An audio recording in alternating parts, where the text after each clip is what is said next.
to a Philippine vacation. So we went to Tacloban, where both of my parents are from, and also where the horrible hurricane hit. And yeah, it's in the middle of the Philippines, kind of more south, I guess. So yeah, they all speak what I, and yeah. So this is the remnants of my grandma's house, and this was a 2-story house. And what you see here is just the kitchen and like partially the bedroom, and yeah, Mother Nature can be the greatest weapon. And if you talk to anyone around the area, they'll automatically talk about the hurricane.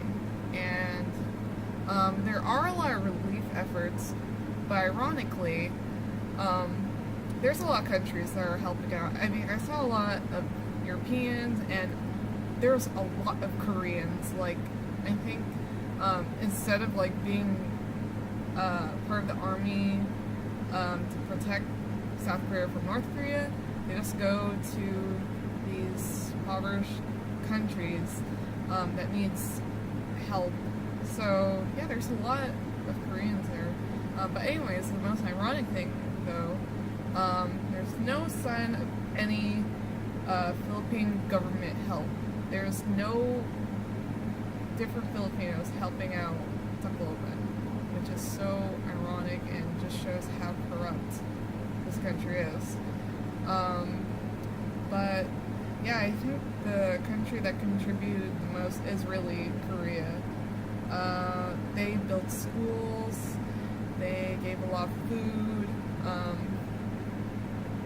they interact with people, which is really good. They have Korean schools, like you can learn Korean, and these people learn fast. I mean, they know Tagalog, English, what I, and then other dialects, so yeah. So this is probably the wet market. Extremely cheap as always. I mean, you can get like a pound of vegetables for like a nickel, cause you know, American money to Philippine money is about $1 is 46 pesos, so that's a lot. And actually, when we got out from the country, the currency exchange rose. It was $1.50, so yeah. So yeah, a lot of bananas. Oh my gosh, there's like so many different kinds of bananas, and they taste so good. And when I came back here, I was kind of sad because I'm like, we just have regular, normal, generic bananas, not like the apple bananas and other plantains and stuff. So good. So these are my cousins, believe it or not, but these two are older than me, and like, I'm so big in that picture. I grew over the summer. I'm like 5'2" now, and they're like 4'9", and they look like they're 12, right? But one next to me is 23, and the one next to her is her sister, 24, and they're both from my mom's side. They're both my cousins, my first cousins. And yeah. So also my mom's side, he's the youngest out of the 3 brothers, and he's really, really funny, and he's the tallest too, ironically, and he's the youngest. And he also does BMX, which is really cool. So yeah, and he eats so much, but he's like super duper skinny and tall. He's like 5'8", and that's pretty tall for Filipino. So this is my other cousin. He's like the oldest out of the 3 brothers. They call him Bruno Mars. I mean, look at that hat. Come on. He kind of looks like Bruno Mars. No, not really. I feel like he resembles me the most. I know. But he's really funny too, and like, he's like the cool guy. You know, everyone wants to be around him. yeah, more of my cousins. Same cousins. Yeah, they have names. I feel so mean. So yeah, the one holding the camera is Karen. The one in the middle is Mabel. The one next to me is Rhea. And yeah, they're really awesome people. They make fun of my English though, so I'm too slangy and I'm so American.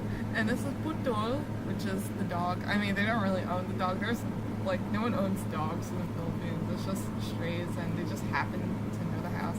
But he's a survivor, and the reason why his name is Putol is because it means cut.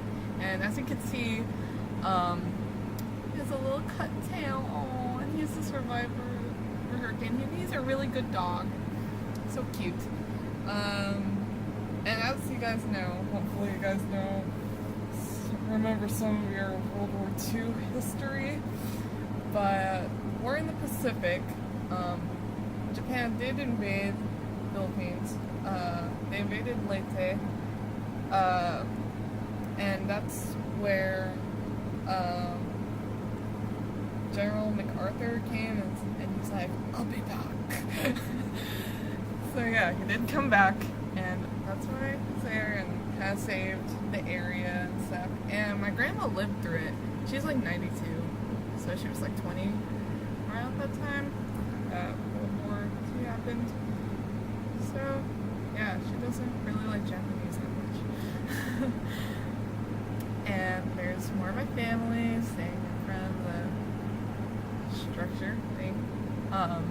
So there's my dad, and then there's me. Dad's the one that's kind of off. Me, and then Rhea, and then that's the middle of the three brothers. That's John Ray, and he's like the really quiet one. He's like, I feel like he's the most romantic guy, like most sensitive guy. And then the guy next to him is Uncle Papa, and they're all from my mom's side.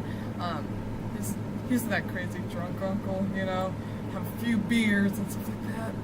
So the one with the gold shirt is my, both of them are my mom's sisters. So Auntie Ida and Auntie Thelma, yeah, they're both older than my mom. My mom is the youngest out of all her siblings. And yeah, cemetery and kids. They play around the cemetery. So this is the Capaccio land. There's a lot more to it, and you can see the hurricane remnants. Yeah, this is near San Joaquin Bridge, which is a really long bridge that goes to Samar, which is a different province, and they speak a different dialect, like a variation of whatever. And yeah, some things I saw on the bridge. That's San Joaquin Bridge.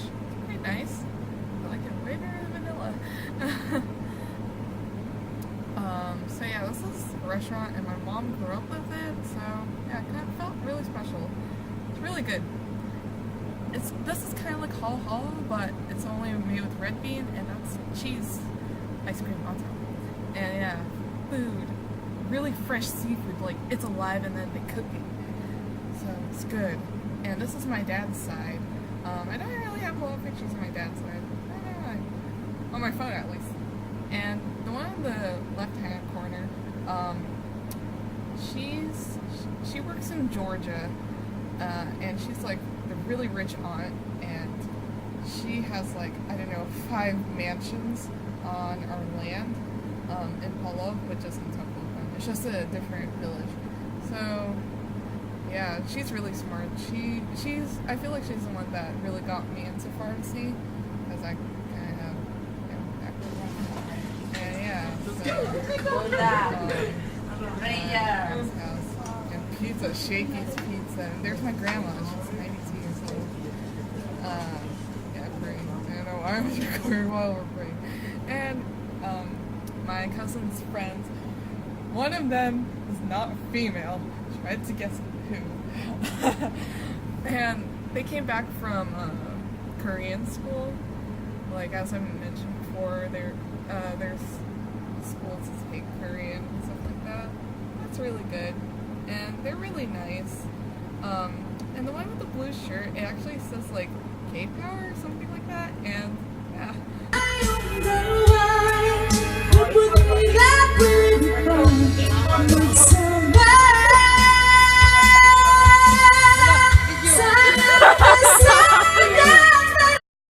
So yeah, these people are really awesome, and a little heart. So yeah, from the airport, from Tacloban to some food. So my final thoughts on Tacloban is it's so much better than Manila. Oh my god. But like it was really fun probably because it's my family and stuff, and I haven't seen them since I was 6, so 12 years ago. So yeah, it's a lot less crowded than Manila, maybe because it's the province. It's kind of like suburbs. And like it's a lot cleaner, and the jeepneys aren't as ghetto. It's like it looks really new, and yeah. I don't know what else to say. But it was really fun. I would go back. Definitely go back just to see them. And they have this phrase where like they have to speak English to an American person or anyone with the North American accent, or like Canadian or whatever. Say that they have like a nosebleed. It's not a bad thing. It's just like, oh my god, I have to speak English, but they speak really, really good English. Like you could understand them very well. But like I could communicate with them without speaking in English, or even them like speaking to me in English. Because you know what I a little bit. And yeah. It was like most of the pictures I've shown was my mom's side. With my dad's side, like we did spend a good amount of time with both of them, but we mostly spent time with my mom's side. I don't know why. I guess it's because it's in my mom's camera pictures, so I don't care. So the disaster was really bad. Like, there's this huge astrodome thing, which wasn't shown, but it was basically wrecked. And then the beach, we didn't even bother to go. We didn't even bother to go because there was a risk that like dead bodies, and like first of all that's creepy as hell, and second of all that's not good for health. And speaking of health, pollution's not that much compared to Manila. There's still like they still don't do smog tests and stuff like that. So I think that's generally all of Manila except Cebu and Palawan, which we'll come next. So yeah, Tacloban was fun, and there was some foreigners. I'm like, wow. I guess they're just amazed that a hurricane can cause so much damage. And yeah, they're still recovering. But the good thing with these people is, despite the horrible disaster, they still smile, which brings positivity. It's really good.